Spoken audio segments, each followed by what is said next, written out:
I buried my 8-year-old son John, alone under the relentless Savannah sun. The air was so thick with humidity it felt like breathing through a damp towel, and sweat ran down my back in my black dress. I kept looking toward the cemetery gates, waiting for a car, a text, anything. But there was nothing. No mother, no father, no sister. Just me and the heat and the awful silence of a grave that felt too small. I thought they were stuck in traffic. I thought maybe my sister's flight was delayed. I made excuses for them until the first shovelful of dirt hit the wood. Then my phone buzzed in my purse. I pulled it out, hoping for an apology. Instead, I saw a notification from my mother. It wasn't a text. It was a link she had shared with me. A Zillow listing for a sprawling 5-bedroom estate on the coast, captioned, "Fresh Start." I stared at the screen, my vision blurring from the sweat and the tears. The price was listed right there. $1.5 million. The exact amount of my son's life insurance and trust fund combined. While I was putting my child in the ground, my family wasn't grieving. They were shopping. Before I tell you what I found in my mother's text history that made me skip my own grief to destroy them, drop a comment and let me know where you're watching from and what time it is for you right now. I want to see how far this story travels. I drove home in silence, the air conditioning in my old sedan blasting against the sweat drying on my skin. The back seat was filled with the flower arrangements from the service, the white lilies giving off a scent so thick and cloying it made my stomach turn. It smelled like a funeral parlor, like finality, like the end of the world compressed into a 2-mile drive. When I unlocked the door to my apartment, the quiet didn't feel peaceful. It felt heavy. I walked into the kitchen, threw my keys on the counter, and stared at the empty space where my son used to sit for breakfast. I waited for the breakdown. I waited for the knees to buckle, for the sobbing to start, for the grief to swallow me whole. But it didn't come. Instead, a strange, icy clarity settled over me. It started at the base of my spine and worked its way up, cooling the heat of the Savannah sun, sharpening my vision until everything in the room looked high definition and hard-edged. I opened my laptop. I needed to know. I logged into the florist's website, the one my mother used for every birthday and anniversary. I had her password because I was the one who usually ordered the gift she took credit for. I found the order for the funeral spray. There was the date stamp. Order placed 14 days ago. They hadn't missed the funeral because of a last-minute crisis. They hadn't been delayed by traffic or a sudden illness. They had pre-ordered the flowers 2 weeks in advance. They had known 14 days ago that they wouldn't be standing beside me while I buried my son. They had scheduled their absence like a dentist appointment. I didn't scream. I didn't throw the laptop across the room. I just sat there, and the last little piece of hope I had been holding on to, the childish hope that my mother loved me, that my father protected me, snapped. It was a clean break. I opened a new tab. My banking portal. I pulled up the joint credit card I had shared with my sister, Destiny. I had added her as an authorized user 3 years ago when she claimed she needed help building credit. I scrolled through the recent transactions. While I was at the funeral home picking out a casket, she had spent $400 at a Sephora in Atlanta. While I was writing my son's eulogy, she had dropped $200 at a sushi restaurant. I clicked Remove Authorized User. Confirmed. The card was dead. Next, I navigated to the smart home app for the family vacation cabin in the Blue Ridge Mountains. They called it the family cabin, but my name was the only one on the deed. I had bought it with the settlement from my divorce, a place for John to see snow. My parents used it every other weekend to host their friends, playing the wealthy retirees while I paid the property taxes. I selected the digital lock. Change access code. I deleted my father's code. I deleted my mother's code. I deleted Destiny's code. I set a new master PIN. Access denied. Kept going. Streaming services. Amazon Prime. The shared cloud storage where they kept their photos. I went down the list, methodically severing the digital tendrils they had wrapped around my life. I remembered what my mother had said to me just a week ago, when I told her I was struggling to organize the service. She had looked at my drafting table, covered in my botanical illustrations, and sighed. "Sarah, you just aren't equipped for the real world," she had said, her voice dripping with that fake sympathy. "You play with your coloring books while the adults handle the business." Coloring books. That's what she called my career. That's what she called the work that paid her mortgage when she forgot to send the check. I looked at the screen. All the accounts were locked. All the cards were canceled. All the access points were closed. They thought I was weak. They thought grief had made me soft, pliable, a broken thing they could mold into whatever shape they needed. They were about to find out that grief doesn't always break you. Sometimes, it burns away everything that isn't essential, leaving you harder than diamond. I closed the laptop. The apartment was still silent, but it didn't feel empty anymore. It felt like a war room. I sat in the dim light of my kitchen, the laptop screen casting a cold blue glow across my hands. My fingers hovered over the keyboard, but my mind was drifting back, replaying the highlight reel of my life in this family. I needed to understand why. Why had I let it go on this long? Why had I paid their bills, fixed their messes, and swallowed their insults for 32 years? I pulled up a spreadsheet I had hidden deep in my hard drive. I called it the ledger. It started 4 years ago, right after my father, Andrew, retired early because he deserved a break. Row 1, $96,000. That was the total I had paid toward their second mortgage. Every month, like clockwork, $2,000 left my account and went into theirs. I remembered the first time I sent it. My mother, Amber, had called me in tears, saying they were going to lose the house. "We sacrificed everything for you girls," she had sobbed. "And now we have nothing." I had just landed my first major contract illustrating a rare plant guide for a university press. I felt rich. I felt guilty. So I paid. And when I told them, my father didn't say thank you. He just nodded and said, "Good girl. At least you're making yourself useful." Making myself useful. That was my currency. That was the rent I paid for occupying space in their lives. I scrolled down. Row 12, the influencer trip. Destiny had wanted to go to Tulum for her birthday to build her brand. She couldn't afford the flight. My mother had cornered me at Sunday dinner. "Your sister is so talented, Sarah. He just needs a break. You have savings. Don't be selfish." Selfish. The word they used whenever I tried to keep something for myself. I paid for the flight. Destiny posted 30 photos from that trip. I wasn't tagged in a single one. Row 24, the car accident. Destiny had totaled her BMW while texting. My father had co-signed the loan. He was panicking about his credit score. I paid the deductible. $500. It wasn't just the money. It was the way they trained me. It was like they were feeding a stray dog. They starved me of affection for weeks, months, making me feel invisible. And then just when I was about to walk away, they would throw me a scrap. A compliment on my hair. A hug that lasted 2 seconds too long. A text that said, "Thinking of you." And I would eat it up. I would wag my tail and come running back thinking, "See? They do love me. If I just try harder, if I just give a little more, it will stay like this." Psychologists call it intermittent reinforcement. It's the most powerful way to condition a behavior. It's how you train a rat to push a lever until it dies of exhaustion. You don't give it a pellet every time. You give it a pellet randomly.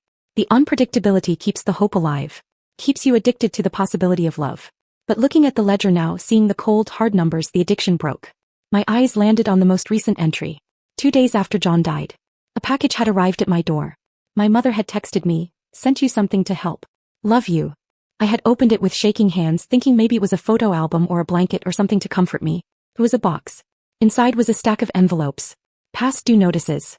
Credit card bills. A foreclosure warning for the beach house. All addressed to Destiny or my parents.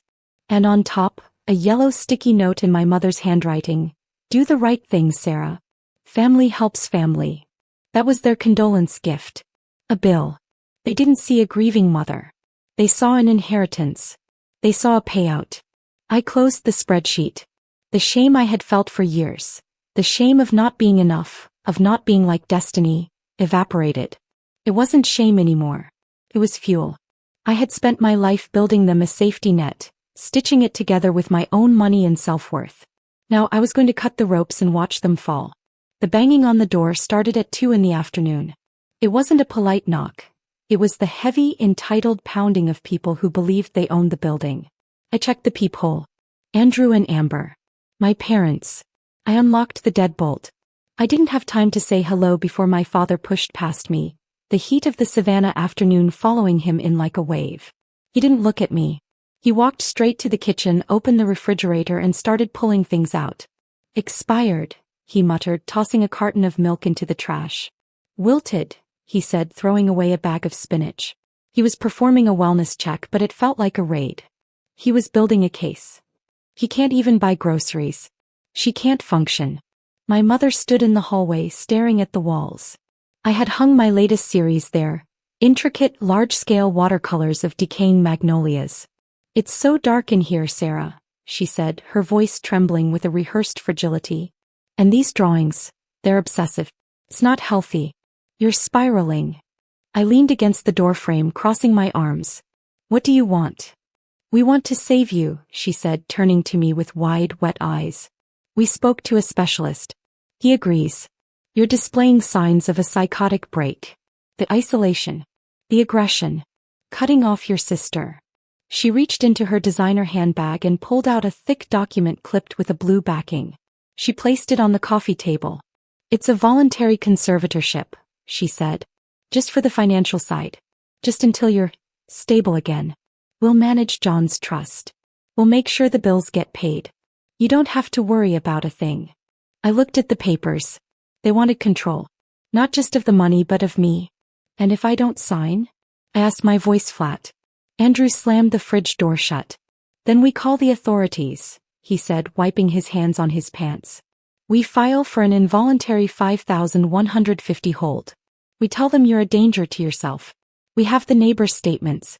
We have the emails you sent Destiny. I froze. I hadn't sent Destiny any emails. They were forging evidence.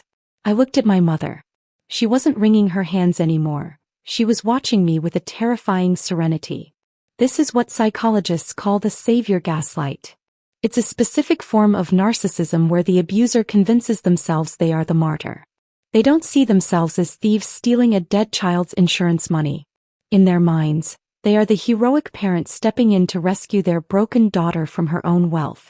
They have to believe I'm crazy because if I'm sane then they're just monsters. And their egos can't handle that reality. We just want what's best for you, Amber whispered. Do the right thing, Sarah. Sign the papers. Don't make us have you committed. I walked to the window. Outside, parked in the fire lane, was Destiny's white Range Rover. She wasn't coming inside. She was sitting in the driver's seat, her phone mounted on the dashboard, the ring light reflecting in her sunglasses. She was live streaming. I could practically see the caption. Intervention Day. Pray for my family. #mental health awareness. She was monetizing my breakdown in real time. She was building the public narrative that I was unhinged so that when they took the money the world would applaud them for stepping up. They had it all planned. The legal threat. The social proof. The emotional blackmail. They had trapped me in a corner where my only options were to hand over the money voluntarily or be dragged away in a straitjacket while they took it anyway. I turned back to them. I needed them to leave before I did something that would actually prove them right. I need to think, I said. You have 24 hours, Andrew said. Tomorrow at noon. Or we call the police. They left the papers on the table. As they walked out, my mother paused and touched my cheek. Her hand was cold. We love you, Sarah, she said. We're doing this because we love you. I locked the door and slid the chain into place. I looked at the conservatorship documents. They thought they had checkmated me. But they forgot one thing. They were playing checkers. I had hired a grandmaster. I picked up my phone and dialed Eric. Eric's office felt more like a bunker than a law firm. Servers hummed along one wall. Kelly, my late husband's aunt and a retired judge, sat at the head of the table, sharp-eyed and unsentimental. We found why they're desperate, Eric said, sliding over a tablet. It wasn't just debt. It was a ledger from an illegal Atlanta gambling ring. Destiny's name was everywhere. She owes $400,000, Eric said flatly. Your parents co-signed. These aren't banks. These are loan sharks. They have 48 hours or it gets violent. Everything suddenly made sense. The panic, the threats, the sudden concern for me. They didn't want to save me. They wanted my son's trust fund. And they're ready to destroy you to get it, Kelly added. She opened a folder. They prepared court filings claiming you're suicidal. Fake emails. Affidavits. I pulled out my phone. They built a story, I said. I have data. My smartwatch showed I was in deep sleep the night they claimed I was manic. Security footage proved I was quietly painting when they said I was destroying furniture. Eric smiled. If they submit those lies, it's felony perjury. We need a sting, Kelly said. I'll give them what they want, I replied. I'll pay. At my parents' house I played defeated. Andrew lectured. Amber smiled coldly. Destiny waited impatiently. I transferred $450,000. They toasted. Then Andrew's phone rang. All our accounts are frozen, he whispered. Federal hold. I straightened. Yesterday I filed an IRS whistleblower report. The ledger flagged your accounts. That transfer triggered an automatic freeze. Destiny screamed. The loan shark saw the money. Exactly, I said. You're trapped between the IRS and the mob. I walked out as the screaming started. The fallout was swift. My parents lost the house. Destiny fled the state. I received a whistleblower reward, enough to start over. I used the rest of my son's trust to create the John Morgan Astronomy Scholarship. I didn't lose my family. I stopped carrying them. And that was how I finally learned to let go.